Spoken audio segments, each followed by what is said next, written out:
Bonsoir, nous sommes aujourd'hui avec quelques passionnés de la radio. Ils collectionnent les récepteurs et surtout les remettent en état de marche. Ils aiment voyager sur les ondes et écouter les voix venues d'ailleurs. Ils se disent amateurs et la radio est aussi pour eux une machine à souvenirs.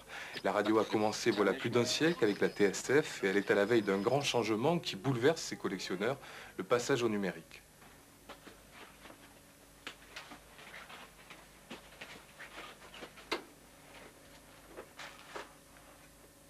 Alors, il faut attendre que ça chauffe, hein, parce que c'est les postes à lampe, c'est la belle époque. Alors dès que la haute tension va arriver, l'œil va s'allumer, voilà.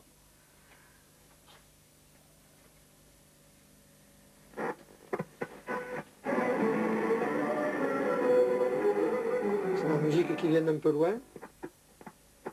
Vous voyez, on entend même le rap avec des appareils de 1950. Formidable, hein. Parmi les passionnés de la radio, Philippe Marsan est dans la catégorie des écouteurs, ceux qui écoutent les programmes en français des stations internationales, ceux qui chaque jour se baladent sur les ondes. Alors c'est le plaisir de la recherche, quoi. On balade l'aiguille. Donc l'aiguille, pour la faire revenir, vous voyez les deux couleurs rouges.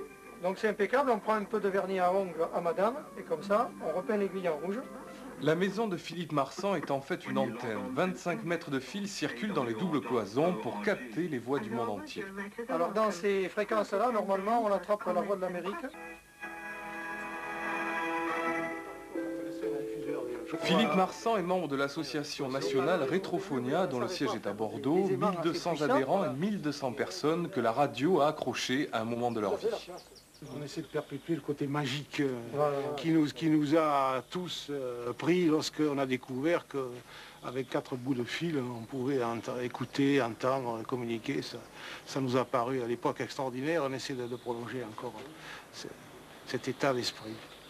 Dans la guerre, là, j'avais 10 ans, et puis je m'étais fabriqué un petit poste à galène, parce que dans ma tête, je voulais être électricien.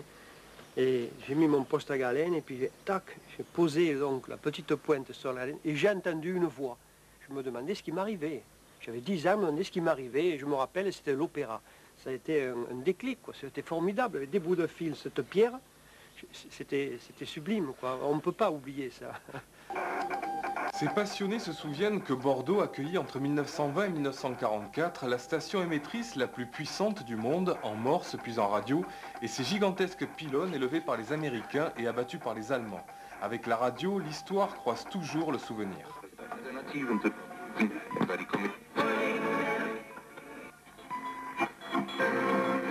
Ça, c'est le sonorat de mes parents, donc avec tourne-disque. Et à l'époque, j'étais tout petit parce que j'étais amoureux d'une chanteuse qui s'appelait Dalida. Et donc, j'avais 7-8 ans, j'étais amoureux de Dalida et j'écoutais Bambino. Nous vous accueillons avec plaisir pour cette page horaire. Écoutons maintenant l'hymne national de la République de Chine. Contrairement à la télévision, la radio est aussi le seul média à disposer d'un standard de diffusion universel. Mais une menace arrive, celle du numérique avec le système DRM, le Digital Radio Mondial. Annoncé dans quelques années, ce système rendrait tous les postes anciens et actuels silencieux, à moins qu'une compatibilité soit préservée, ce que souhaitent ses collectionneurs.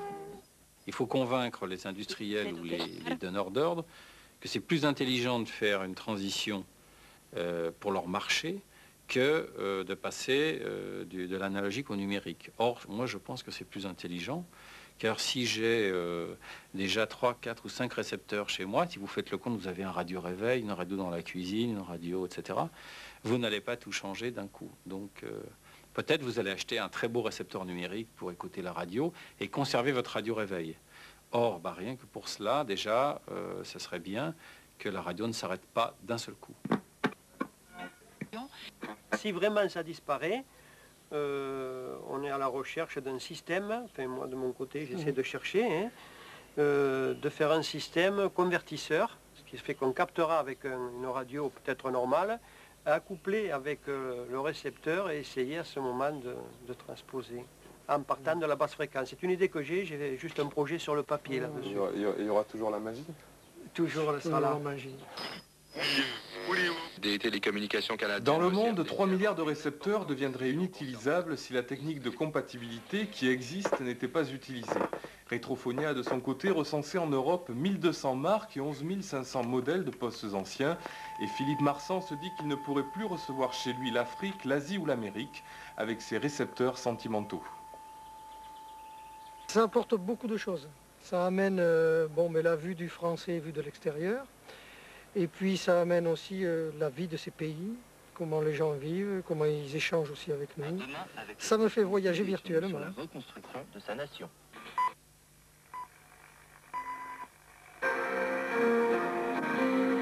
Pour ces collectionneurs, il s'agit de prolonger d'une trentaine d'années la vie de leur poste et peut-être même de survivre au numérique. Il s'agit aussi de transmettre le goût de collectionner et de conserver un patrimoine. Un vieux poste en bon état peut se négocier entre 40 et 100 euros. Cette passion-là est donc accessible à beaucoup. Bonsoir, dans un instant, la suite du 19-20 avec les informations régionales et nationales.